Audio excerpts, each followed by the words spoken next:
Saya juga ada. Apa itu? Paci itu. UKT per tahun rata-rata ya 500.000. Jadi orang-orang Mesir itu kalau ngeliat orang Indonesia, mereka sukanya apa? Ni hao, ni hao. Oh iya. Dikiranya orang Cina emang.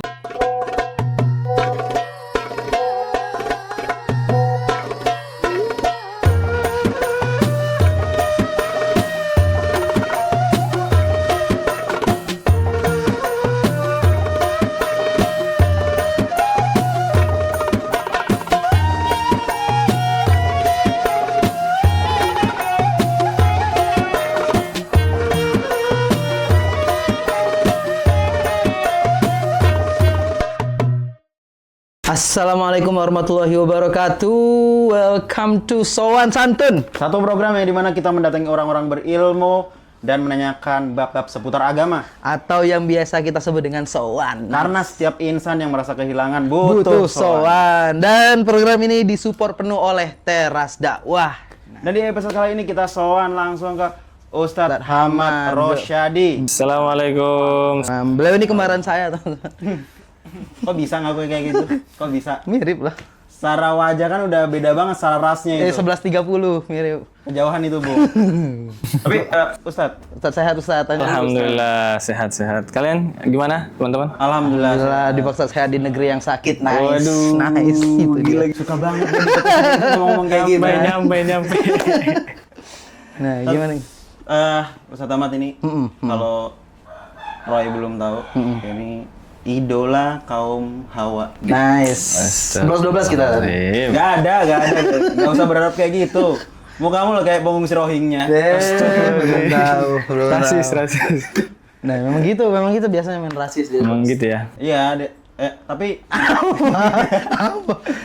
tapi gini, saya tuh pertama kali kenal sama Ustadz Hamad. Saya tuh di Instagramnya tuh, ini nama di Instagramnya itu ada Hyungnya.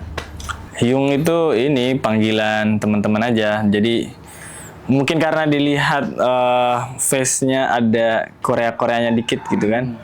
Terus juga emang lagi hype kan sampai sekarang juga itu Korean Wave tuh sampai sekarang.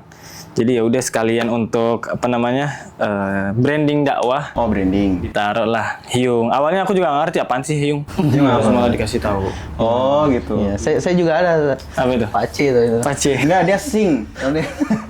Nah, itu kalau di belakang Sing dia. Roy Sing. Sing. Sing tuh man? India. Oh, sing. Dia sing. Dia bisa banget bahasa ini. Kok Jangan gitu lagi. Semua bintang tamu baru digituin, jangan. gimana? Udah. Eksan India Zakir Naik gitu. Udah jangan gitu lah, Bisa jangan banget. gitu. Iya.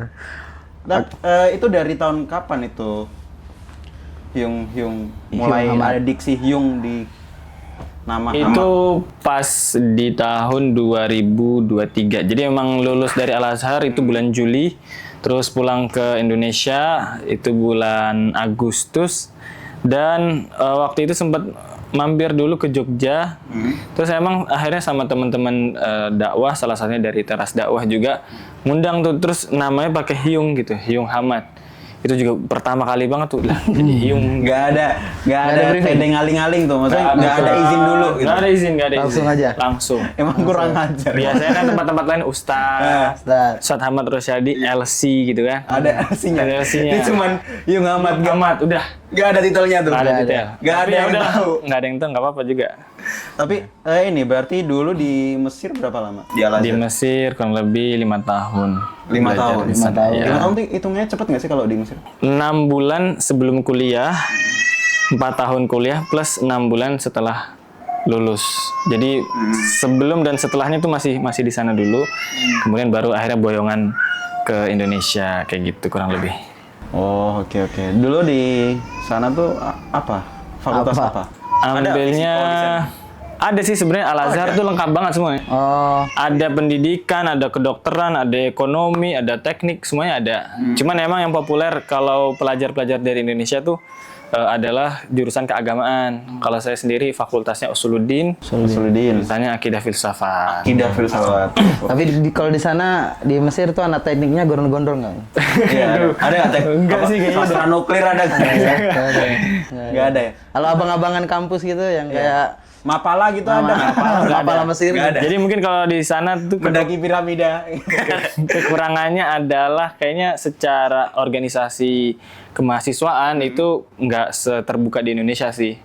Mungkin ada organisasi per jurusan atau per fakultas, itu pun kayak senat aja untuk kumpulan yang terkait sama kuliah-kuliah aja. Senat tuh kayak BEM gitu ya? Ya mirip-mirip. Tapi lebih nggak sebebas di Indonesia lah. Oh. Tidak akan Anda temukan yang namanya mahasiswa demo pemerintah. Nggak ada. Kalau ada gimana tuh? Aduh, udah innalillahi lah itu. Berarti di sana tuh ini apa namanya hegemoni untuk tolabul ilmu, mencari ilmunya kuat banget. Ya, itulah mungkin supaya mahasiswa pada fokus kali ya. Kita harus nuzon aja lah sama. Tapi emang seru di sana. Saya soalnya nih, kenapa saya tuh penasaran banget sama Al-Azhar? Karena saya tuh suka banget baca karyanya ini Habibur Rahman Al-Shirazi. Oh iya. Cerita Cinta. Kang Abik. Kang Abik ketika cinta bertasbih kan kayak wah Al-Azhar gini banget ya, kayak orang-orangnya kalau kuliah di sana kayak soleh-soleh semua deh gitu. Masya Allah. Bener gak sih? Benar. Kan pokoknya biasanya kan kalau Apakah kita akan bongkar di sini? Jangan. beda. Oh, Saya tuh beda kagum. next episode. Saya tuh kagum. Kita Maksudnya kagum. Kalau di sana itu emang maksudnya se-islami itu ya gitu. Ya pada akhirnya sih memang Al-Azhar itu berusaha mengondisikan lingkungan yang sangat giat dalam menuntut ilmu ya. Dari kampusnya disediakan kuliah yang murah banget di sana tuh. Oh iya. UKT-nya berapa UKT? UKT per tahun rata-rata ya 500.000 per tahun. 500.000 rupiah per tahun, bukan per semester ya. per tahun. Per tahun. Lebih murah dari UIN tuh. Lebih murah dari UIN. Jadi aku kuliah 4 tahun, bayar 2 juta. 2 juta doang. 2 juta dan itu aku bayarnya di tahun terakhir pas mau ngambil ijazah. Oh, bisa kayak gitu. Bisa. Jadi emang Al-Azhar sangat mensupport pendidikan mahasiswanya dimurahkan dan bahkan dikasih keringanan pembayaran kayak gitu. Yang mahal apanya berarti? Biaya hidup atau apa? Biaya hidup juga standar sih ya kayak di Jogja, kayak di Jakarta lah. Mentok-mentok Jakarta itu. Itu sudah disiapkan di kampus. Terus di masjidnya juga ada banyak sekali halakoh-halakoh keilmuan. Terus di luar Masjid Al-Azhar juga banyak banget tempat pengajian-pengajian. Ada yang murah, ada yang kalaupun berbayar paling nggak seberapa gitulah.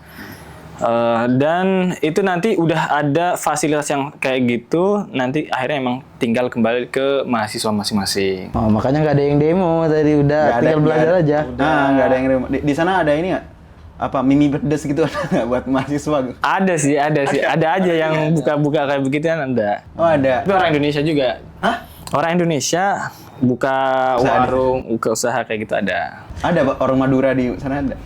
24 jam gitu ada. Ada warung Sunda. Kalau 24 jam mah itu orang Mesir rata-rata kayak gitu. Warung Mesir. Ada sama-sama Mesir, ya, 24 jam. Istilahnya Ba'alah. Ba'alah. Bukan baal yang lagi ramen ya, baal sesembahan setan itu ya. Bukan. Ba'alah itu dari kata bakolah, itu kios gitulah. Oh. Itu baal kalau orang Mesir kan qaf itu dibacanya alif. Hamzah. Oh iya. Jadi bakolah dibacanya ba'alah. Berarti bahasa Arabnya apa? Kios. Enggak, Bakola. maksudnya bahasa Arabnya Mesir sama Iya, Saudi itu beda-beda. dialeknya beda. Oh. Nah itu biasa, aku kadang misalnya jalan keluar atau pulang tengah malam jam 12 ya mereka masih buka. Pernah juga tuh jam 3 pagi aku keluar, ya udah masih buka, beli apaan kayak susu, beli macam-macam jajanan tuh buka. Di sana rokok jual juga nggak? Ada yang jual. Oh ada jual. Oh boleh di sana ya? Ya sebenarnya sih ulama Mesir mengharamkan ya, secara jelas mengharamkan, Al-Azhar juga, tapi ya kan akhirnya orang-orang Mesir juga banyak yang nggak dengerin. Iya, masa orang Mesir taat semua enggak? Masing-masing. Kok bilang gitu? Nah, ini berarti tema kita kali ini apa nih, Bung Rian? Al-Azhar Mesir. Kita fokus gitu. Ini udah 10 menit. Episode nanti aja. Ini lebih menarik, Bung. Lebih menarik. Ini episode yang lain ini. Hah? Episode yang lain nanti. Episode yang lain. Nggak apa, ini aja lebih menarik ini. Saya penasaran tuh sama Al-Azhar. Masanya teman-teman penasaran atau enggak? Penasaran banget itu, penasaran banget tuh. Mirip sama Enteng ya tuh. Waduh, mirip. Gimana? Kita mau bahas apa nih? Al-Azhar. Mau Al-Azhar aja. Nah, di sana pernah ketemu Muhammad Salah nggak? Enggak. Banyak sih yang mirip, tapi orang Mesir itu mirip-mirip semua sama Muhammad Salah.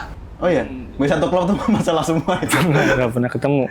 Cuman kalau mahasiswa Indonesia tuh rata-rata tinggalnya di ini ya, kampung-kampung yang rada-rada menengah ke bawah. Maksudnya gimana kampung rada menengah ke bawah? Kan Kairo itu provinsi dia.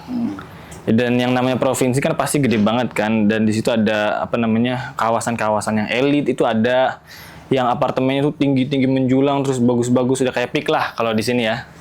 Apa yang kayak orang miskin dilarang masuk gitu. Oh iya. Oh, ada gitu. Ada kayak begitu. Ada pengamen Ya bilang. nggak gitu juga sih. Ada nggak satu wilayah yang diisi sama full orang timur kayak Babarsari gitu, ada nggak? Ada isinya orang-orang Somalia. Orang-orang Sudan. Sudan. Orang-orang Sudan. Sudan itu Emang satu kalau daerah di Jogja tuh kayak orang timur gitu ya? Apa gimana? Ya, kalau dari segi fisik sih bukan gitu ya. Maksudnya cuman emang gimana yang ngebandinginnya? Karena Solid. orang Sudan itu solid, kemudian mereka kan rata-rata pengungsi ya dari negara yang berkonflik kayak gitu kan. Terus emang mereka akhirnya tinggal di satu komunitas sendiri. Itu di dekat dari tempat tinggalku juga. Cuman emang mereka, ini bukan bahas suku di Indonesia ya, emang benar-benar cerita di sana. Itu emang kadang terutama kalau musim dingin itu suka melakukan penjambretan. Dan bahkan kadang penodongan. Khusus di musim dingin. Kenapa spesifik di musim dingin? Beneran khusus di musim dingin. Kenapa? Karena pertama musim dingin itu malamnya lebih panjang. Oh. Malamnya lebih panjang. Jadi misalnya maghrib itu jam 5 sore udah maghrib. Dan subuhnya jam 6 pagi. Jadi malam lebih panjang. Akhirnya mereka punya kesempatan untuk lebih banyak Lebih produktif tuh. Iya. Dan spesifik di cuaca dingin. Beneran. Terus di musim dingin juga, ya mungkin orang gampang lapar kali ya. Akhirnya punya kebutuhan lebih tinggi untuk melakukan kebutuhan untuk mau jajan kayak apa segala macam. Cuman emang kayak gitu. Jadi kalau musim panas tuh ibaratnya bahkan jam 8 malam itu mungkin baru isya lah. Jam 8. Jadi orang tuh masih beraktivitas sampai lumayan malam, sampai jam 11 tuh masih aktivitas kalau di musim panas. Kayak gitu. Jadi karena nanti terus subuhnya itu jam 3-an, jam 3 pagi. Jadi mereka kemudian kalau di pagi hari, kadang sih di musim panas juga ada tuh tindakan-tindakan kayak gitu, biasanya habis subuh sampai jam 6, jam 7 lah. Kayak gitu sama orang-orang oknum orang Sudan. Orang Somalia, Sudan. Orang Sudan. Di Indonesia berarti kalau ada yang kayak gitu, Sudan lu. bisa ya. Berarti orang Sudan ini bisa dilihat dari apanya, fisiknya? Fisiknya kelihatan sih. Jadi kalau kita udah sering ketemu sama orang-orang Afrika, walaupun mungkin secara zahirnya kan gelap gitu ya kulitnya. Itu tapi kita lama-lama akan ngerti ini orang Sudan, ini orang Mesir yang hitam gitu ada. Orang Mesir tapi dia berkulit hitam atau mungkin keturunan, itu beda nanti sama orang Sudan. Gitu juga nanti kalau orang Mesir kita ngelihat ngebandingin sama orang Arab Saudi, orang Irak, itu tuh beda-beda ternyata. Orang Yaman. Cuman kalau secara sekilas kita jarang mungkin kita nganggapnya ini orang Arab. Oh iya. Dan POV sebaliknya juga terjadi. Jadi orang-orang Mesir itu kalau ngelihat orang Indonesia, mereka sukanya apa? Ni hao. Oh iya. Dikiranya orang Cina emang. Iya. Padahal kan kita kalau ngelihat beda banget. Biasanya kalau di luar negeri kan orang Indonesia sering dikira orang Filipina juga. Orang Filipina. Malay. Secara umumnya Cina sih. Jadi waktu COVID itu mereka manggil kita tuh mahasiswa Indonesia, corona. Kita yang kena disalahin. Langsung diejek. Nah, ada nggak kayak yang spesifik muka-muka kayak gini? Sudan saya. Yang kayak begini juga dipanggilnya ni hao. Nice, kayaknya saya harus pindah ke Mesir deh. Beneran. Bro, ni hao mah bro. Orang-orang yang kita nggak bakal nyangka gitu ya. Nggak ada ni hao-nya nih. Tapi tetap ni hao. Bro, gelap tuh. Ni hao bro. Ni hao. Lebih mirip Uncle Mutu daripada ini. Kayaknya saya harus memang pindah ke Mesir deh. Nah kalau di Mesir tuh ada anak muda tawuran. Anak muda. Ada nggak STM Mesir itu? STM Mesir. Anak muda yang bandel-bandel gitu mah ada aja. Iseng. Cabut ke piramid. Gak tahu ya. Kalau sampai kayak gitu. Cuman kadang tuh ada gerombolan-gerombolan kayak gitu. Suka ganggu atau suka nongkrong di pinggir jalan abis itu. Aneh sendiri pernah dilempar-lemparin batu sama dia. Buset. Kayak lempar jumroh. Jelas mereka pengen lempar balik, mereka banyak lagi akhirnya kabur aja dah. Tapi batu Arab. Batu aja, bukan yang maksudnya stylenya tuh kelihatan wah ini Kayak gamis gitu. mana tahu kan kalau di Indonesia kan mohon maaf nih, biasanya kan yang Orang baik itu kriminal kelihatan- bukan paling- bukan bukan atau enggak. gimana? Kalau preman-preman Indonesia kan kelihatan tuh kan. Ya. Preman yang di luar tuh biasanya iya, pakai iya. hoodie yang ditutup atau gimana lah, kelihatan lah. Pakai topi, pakai outer kelihatan lah, biru mau ya begal, kan. mau ngebegal Pakai kelihatan. Outer Gangster biru, banget lah. pakai kaos hitam kayak Iya. antem lah pokoknya. Jatuh. Mic-nya aman, aman. Nah, kalau di Mesir tuh apakah preman-premannya pakai Kalau gamis? kan kalau di Indo kan ya kayak gini ya, kayak orang-orang abis ini narik motor kayak gini. Nah, Orang-orang kalau rambut dia- mulu jelek. kok ke fisik? Kok ke fisik sekarang? Itu gimana tadi? Kalau di Mesir ini sih preman-preman atau anak-anak yang kayak begitu tuh biasanya khas banget rambutnya sini tuh tipis gitu. Nah, kayak gitu lah. Jadi tuh aku nggak ngerti ya. Tipisnya lebih tipis dari ini. Mau nggak di sini? Panjang gitu nggak? Enggak. Jadi atasnya ini jambul gitu di sini. Nah, itu Sisanya botak beneran. Lah, lihat. Oh, emang aneh kan? Enggak, aku nggak botak kan? Rambut mana? Dia bilang gitu. Emang stylenya kayak gitu? Kayak gitu-gitu tuh. Aku nggak ngerti ya orang Tapi Mesir kalau- kayak bangga banget kalau rambutnya kayak gitu tuh. Kan semir gitu. Disemir nggak? Disemir Oh ya, oren. nice. Semir warna apa biasanya? Warna apa? Oren, Oh, pirang-pirang itu gitu. tetap oranye. Ternyata ada kayak gitu. Kirain ada warna kurma atau gimana. Tapi ini banyak banget di antara mereka tuh ketombean gitu. Aku nggak ngerti. Seperhatian itu ya. Mereka itu sangat perhatian dengan hairstyle, dengan warna gitu ya, dengan pakai kayak apa? Minyak rambutnya sampai tebel banget banyak. Tapi tombean di mana-mana. Aku ngeliat, "Ih, kenapa sih?" Aku mah lebih mending Nelitiin kayak gitu banget. tanpa ketombe tapi rambut biasa aja gitu ya daripada rambutnya aneh. Enggak, emang kelihatan banget. Kayak misalnya kita naik bis gitu kan. Wah, preman nih. Kan ngumpul sama mereka. Sebutannya apa kalau di Mesir? Oh, kalau kayak gitu istilahnya haromi. Ada kata-kata haram. Kalau di sini kan bilangnya kan jamet gitu kan. Jamet. Enggak, itu tuh tadi kalau style yang tadi itu ya jamet-jamet gitu lah. Cuman nggak ada istilahnya khusus. Cuman kalau emang yang dia bertindak kriminal, jamret apa segala macam itu istilahnya haromi. Haromi. Itu masuk orang-orang Sudan tadi itu yang di musim dingin keluar Iya, itu tuh. musim dingin itu haromi. Biasanya nanti kalau udah masuk musim dingin ada himbauan dari PPMI. Jangan, terutama Akhwat, jangan keluar malam-malam. Waspada haromi. Gitu. Pas ada dalam kurung bendera Sudan gitu nggak? Enggak ada. Kan nggak mesti orang Sudan Nggak doang. mesti. Nggak mesti. Cuman alhamdulillah selama saya di sana tuh nggak pernah tuh Kebegal. dibegal. Pernah ada sekali ada anak muda masih bocil paling SMP. Dia itu nodong pakai pisau. Oh iya beneran. Gokil. SMP. Terus tapi nggak aku ini. Dia cuman ngetes doang kali ya. Kalau aku kelihatan takut, dia mungkin akan lanjutkan. Tapi nggak, aku omelin aja. Sono pergi. Keliti Mesir, bro. Keren. Tapi dia beraksi sendirian. Sendirian? Makanya juga nggak terlalu ini. Itu pun kecil ya? Kecil. Itu nesentil dikit langsung jatuh itu. Keren. Tapi seru juga ternyata. Itu saya punya temen yang kuliah di Mesir juga. Katanya di Al Azhar tuh sekarang udah banyak banget orang Indo. Udah banyak banget. Emang Kayak di sana kita ngomong pakai bahasa Indo aja orang pada ngerti katanya. nggak segitunya juga sih. Cuman emang populasi Indonesia di sana udah meningkat banget. Kayak di zaman saya waktu di sana tuh masih sekitar 10.000. Sekarang mungkin udah 17 ribuan kali. 17. Itu di Kaironya doang tuh. Memang difokuskan kalau orang Indonesia bolehnya di Kairo. Al Azhar doang. Kecuali sedikit banget yang boleh keluar dari Kairo. Nah, memang Al Azhar itu Rata-rata Al-Azhar. kita nggak ini apa nggak melihat kampus besar lain kecuali Al Azhar itu sendiri. Ada nggak sih kampus-kampus mungkin yang lebih besar atau setara dengan kayak Ada yang bahkan kalau dari segi akreditasi itu lebih baik, namanya Universitas Kairo. Kairo University gitu ya. Kalau zaman dulu itu disebutnya Jami'atul Ulum. Itu ada dan masih ada sampai sekarang. Itu kadang ada sebagian teman-teman yang S2 tuh kuliahnya di sana, bukan di Al-Azhar. Kemudian ada Universitas Zamalek. Zamalek itu keluar Kairo sedikit sih, cuman ada. Terus ya sisanya sih rata-rata Al-Azhar ya. Al-Azhar tuh paling besar karena di hampir setiap provinsi itu ada Al-Azhar. Oh, berarti kayak Al Azhar itu nggak cuma Kayak satu kampus. Universitas Muhammadiyah lah.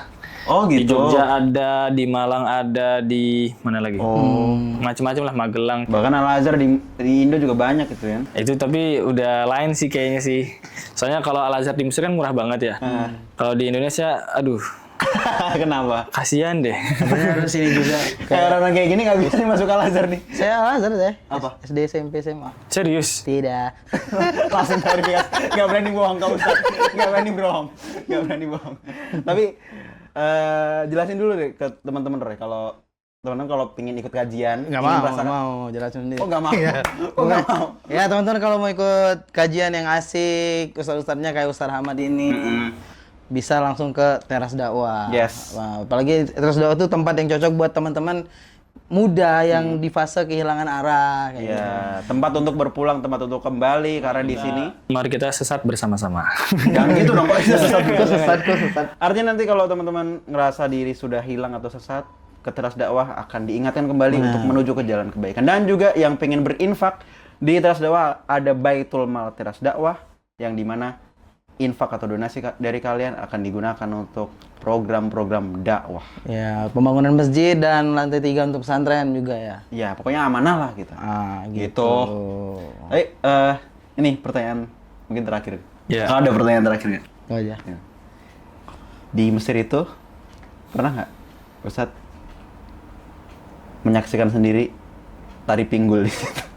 Tari pinggul. Iya. Tari perut. Tari perut, itu perut ya? Tari perut. Tari perut. Ya, jadi emang salah satu wisata yang terkenal ya di Mesir itu kan Nil Cruise tulisannya. Nggak ngerti lah bacanya. Pokoknya wisata di Nil itu naik di kapal.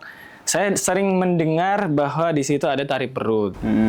Cuman saya belum pernah naik Nil Cruise itu.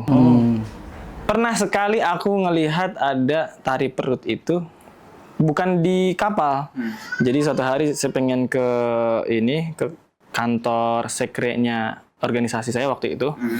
Kemudian lupa nih belokannya kemana, kan banyak di gang-gang gitu kan. Pas saya belok, lagi ada cewek-cewek ngumpul. Itu kayaknya perempuan-perempuan ini ada salah satu di antara teman mereka mau menikah, kan biasanya ada girls party gitu ya. Bersmet ya nggak sih? Pokoknya pesta sebelum ini. Pesta lajang. Nah, itu soalnya isinya semua perempuan muda juga gitu. Itu padahal orang-orang kampung gitu, cewek-cewek kampung. Ya kayak gitu mereka terus joget-joget. Aduh, salah gang nih, astagfirullahaladzim. Astagfirullah. Zina mata gitu. Gitu langsung, tapi langsung pergi lagi. Sekali aja sih itu melihat tari perut itu. Sekali tuh. Sekali. Udah lupa juga gimana bentuknya dah. Tapi naik apa? Nail Cruise itu nggak pernah selama 6 tahun di sana? Nggak pernah. Kenapa itu? Mahal apa gimana? Aku pernah coba naik kapal tapi yang di atas Nil tapi bukan Nil Cruise gitu. Soalnya ya kayaknya ada paket-paketannya gitu deh, harus bareng-bareng. Sedangkan aku pas itu ya sendiri terus.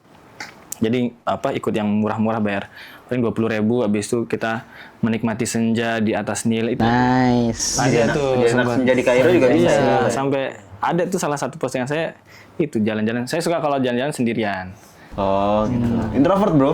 Ketemu orang banyak energinya habis dia. Sama saya juga saya. Enggak, soalnya kalau ngumpulin orang tuh lama gitu kan. Habis itu janjian, kadang wacana nggak jadi-jadi. Udahlah, berangkat sendiri aja. Oh, mirip-mirip di Indo berarti ya, di Al-Azhar ya, di Kairo. Kan teman-teman juga orang Indonesia. Iya. Ini ada tips terakhir nih untuk teman-teman yang mungkin mau melanjutkan studi ke mana kayak Mesir. Harvard atau gimana? Misalnya kalau teman-teman mau ke Mesir, terutama yang disiapin ini sih bahasa Arab. Bahasa Arab sama wawasan keislaman. Tapi itu wawasan keislaman nggak harus yang mendalam, ya secukupnya aja. Bahasa Arab sama Al-Quran 2 juz hafalan. Minimal tuh. 2 juz. Itu minimal. Tapi yang paling penting emang adalah bahasa Arab untuk kalau Bahasa Arab. Tapi ada batas umurnya nggak? batas umur Buat S1 sebetulnya di Al-Azhar nggak ada. Yang membatasi adalah Kemenak. Program ini. Maksimal usia ijazah 2 tahun. Oh, dari Dari usia Kemenaknya. terakhir SMA itu ya? Usia ijazahnya pokoknya patokannya ijazah. Kalau di Al-Azhar sendiri banyak teman-teman sekelas saya, seangkatan saya itu usianya 35 tahun. Ada yang 40 tahun. Jadi setelah saya tanya, "Kamu bisa berangkat sini?" "Aku pakai paspor adikku," katanya. Oh bisa gitu. Oh, bisa gitu. Saya orang Chad tuh. Ada negara namanya Chad. Apa itu? Negara di Afrika salah satu. Ada negara. Jadi ya kayak gitu lah kan, orang Afrika mukanya mirip-mirip kan strukturnya. Dia ternyata berangkat ke Mesir pakai paspor milik adiknya. Mukanya mirip-mirip juga soalnya. Iya beneran kan. Nggak bisa bedain. Nggak bisa bedain, imigrasi Mesir pun juga bingung dia. Kayak gitu. Ya, buat teman-teman yang pengen ke Al-Azhar, bisa lah kontak-kontak Ustaz Ahmad di DM, insya Allah nanti Insya Nggak Allah. dibales. Susah banget ya. Infonya juga udah banyak kan tadi. Banyak. Ya udah banyak. Insya Allah udah banyak banget. Gampang ya masuk Al-Azhar. Gampang. Insya Allah gampang sih, insya Allah Gampang ya? gampang. Kalau Keluar, apalagi- lulusnya susah. Lulusnya susah. Banyak teman-teman yang Akhirnya DO gitu ada. nggak sampai DO sih, paling tinggal kelas atau tinggal ya nggak naik Ujiannya susah ya? ujiannya nggak lolos kayak gitu ada. Oh ya. Gitu teman-teman kalau pengen kuliah di Terima kasih banyak, Al-Azhar. terima kasih banyak. Semoga sukses. Terima kasih sudah nonton. Terima kasih sudah nonton. Wassalamualaikum warahmatullahi wabarakatuh.